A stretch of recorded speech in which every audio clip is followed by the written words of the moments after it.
we provide you the platform to turn your dreams into reality. Give wings to your aspirations with KR Mangalam University. America और Iran के बीच जारी तनाव जो है उसमें अब एक नई कूटनीतिक हलचल देखने को मिली। ईरान ने अमेरिका को शांति समझौते के लिए एक नया प्रस्ताव दिया है जिसमें हॉर्मुज़ को खोलने और युद्ध खत्म करने की बात कही गई है, जबकि परमाणु मुद्दे को फिलहाल टालने का सुझाव दिया है। आखिर ईरान का नया गेम प्लान क्या है, जो कहा जा रहा है कि 3 पॉइंट फॉर्मूला अब ईरान की तरफ से पेश किया गया है? क्या अमेरिका इसे यहाँ पर स्वीकार करता हुआ नजर आएगा? इसकी ज़्यादा जानकारी के लिए आज हमारे साथ जुड़े हैं विदेश मामलों के जानकार निपुण आलम मायन जी, उनसे जानेंगे। सर, यहाँ पर अब जो 3 पॉइंट फॉर्मूला है जिसे ईरान ने पेश किया है, हालांकि उन्होंने कहा है कि हॉर्मुज़ खोल दीजिए, बाकी न्यूक्लियर पर बातचीत होती रहेगी। इसे आप कैसे देखते हैं? क्या अमेरिका की तरफ से इस प्रपोजल को एक्सेप्टेंस मिलेगा? देखिए, इसमें 2-3 बातें हो रही हैं। एक तो बात ये हो रही है कि जो लेबनान में हमले हैं, ईरान का कहना है कि वो तुरंत रुके। बिल्कुल, पहली बात उन्होंने पॉइंट ये रखा है।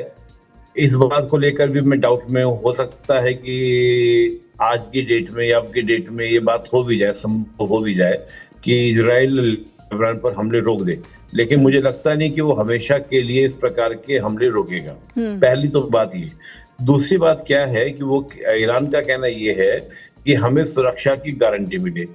दूसरा जो पोजीशन रखा है, अब सुरक्षा की गारंटी द्वारा हमला हो, ऐसी कोई गारंटी नहीं होती। हमने पहले भी देखी है, बराक ओबामा ने ईरान के साथ में एटॉमिक को लेकर एक समझौता किया था। प्रेसिडेंट ट्रंप आए, उन्होंने उस समझौते को रद्द कर दिया।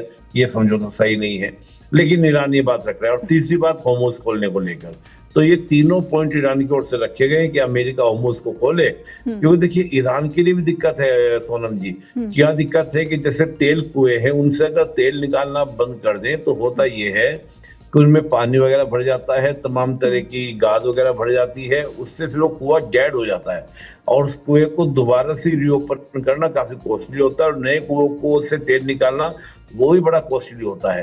तो ईरान के लिए भी सिरदर्दी है कि जितना ज्यादा लंबा ब्लॉकेज चलेगा उतना ही ज्यादा इशू क्रिएट होगा किसके साथ में, ईरान के साथ में। लेकिन तो सर, यहाँ पर ईरान ने जो प्रस्ताव रखा है उस पर क्या राष्ट्रपति डोनाल्ड ट्रंप मंजूरी देंगे? ये भी अपने आप में एक अहम सवाल है। हाँ, मुझे लगता है कि हो सकता है उस पर संभावना बने, पॉसिबिलिटीज बने और समझौता हो भी सकता है, क्योंकि तीनों बातें ऐसी हैं जो हम नाजायज नहीं कह सकते। और मैं फिर एक बात कह रहा हूँ सोनम जी, इनमें कौन सी बात ऐसी है जो कल को अमेरिका तोड़ नहीं सकता? आज कह देगा ठीक है कर लेते हैं, लेबनान पे हमले इजराइल रोक दे, 1 महीना 2 महीना 3 महीना, फिर दोबारा हमला करना स्टार्ट कर देगा। लेकिन न्यूक्लियर पर तो ट्रंप बिल्कुल अड़े हुए हैं। वो बोल रहे हैं न्यूक्लियर पर ही बातचीत होगी, ये इसमें जरूर शामिल होगा। हालांकि ईरान की तरफ से इस प्रस्ताव में कहा गया है न्यूक्लियर पर बाद में बातचीत करेंगे, हॉर्मुज़ पहले खोल दीजिए। नहीं, उन्होंने इसमें कहा है कि पहला स्टेप में आप ये 3 बातें मान लीजिए, फिर हम दूसरे राउंड की टॉक करेंगे, तो कई राउंड की टॉक्स में सारे मसले हल हो जाएंगे। ये ईरान की ओर से कहा गया है। मुझे लगता है प्रेसिडेंट ट्रंप इसको शायद मान ले कि ठीक है, एटॉमिक पर बात बाद में कर लेंगे, लेकिन अभी स्थिति क्या है कि जो होर्मुज को ब्लॉक किया है, आपको आज ही जानकारी मिली होगी कि पाकिस्तान ने अपना कराची और जो ग्वादर पोर्ट है वो ईरान के लिए ओपन कर दिया है, ताकि ईरान जो है मध्य एशिया, चीन तक अपने सप्लाई, आयात और निर्यात यानी कि इंपोर्ट एक्सपोर्ट कर सके। तो ये भी एक सिचुएशनल बात है कि पाकिस्तान ने कैसे ईरान को पास दे दिया। बिल्कुल, और यहाँ पर सर ये इस खबर में एक अहम सवाल ये भी है जो आपने बताया कि क्या पाकिस्तान जो अमेरिका की तारीफें करता हुआ नजर आ रहा था, जो राष्ट्रपति ट्रंप मुनीर और अब हम बात करें शहबाज शरीफ के कसीदे पढ़ते हुए नहीं थक रहे थे, क्या अब पाकिस्तान ने अमेरिका को धोखा दे दिया क्योंकि उसने ईरान का साथ देते हुए ये जो हम बात कर रहे हैं कॉरिडोर की, ये खोल दिया है? एक्चुअली क्या है ना सोनम, जो धोखा देने की स्थिति में वो होता है जो समर्थ होता है। समर्थ ही नहीं है, वो तो एकदम पंगु है। मुझे तो आश्चर्य हो रहा है कि कहीं ऐसा तो नहीं है कि बातचीत पे आने के लिए अमेरिका नहीं कह जाओगे ठीक है तुम ओपन कर दो, ताकि हम लोग बात कर सकें, डिस्कशंस कर सकें। थोड़ा सा ईरान को बैक डोर से क्या है कि एक आपका रिलीफ देने का प्रयास है, ताकि ईरान से टॉक्स हो सकें। तो मुझे लगता नहीं कि अमेरिका की रजामंदी के बगैर पाकिस्तान ये कदम उठा पाएगा। पाकिस्तान खुद में तो कोई पावर नहीं है ना कोई क्षमता है। अगर अमेरिका कल को टाइट कर देगा, सारे फंड्स बंद हो जाएंगे, क्या कर लेगा? उसको रास्ता देकर ईरान को और नुकसान पाकिस्तान चला जाएगा। तो मुझे ऐसा लगता है कि वो कहीं ना कहीं रजामंदी से हुआ होगा, बिना रजामंदी के ये कार्य नहीं हुआ होगा।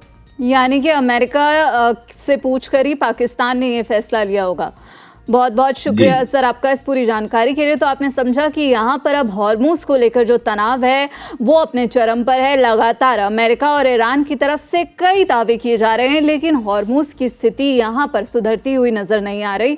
फिलहाल जो ब्लॉकेड है और यहाँ पर जहाज फंसे हुए हैं, ये आने वाला वक्त ही बताएगा आखिर ईरान की तरफ से जो प्रस्ताव रखा गया है उस पर अमेरिका की तरफ से क्या कुछ सामने आने वाला है और ये युद्ध कहाँ जाकर रुकेगा।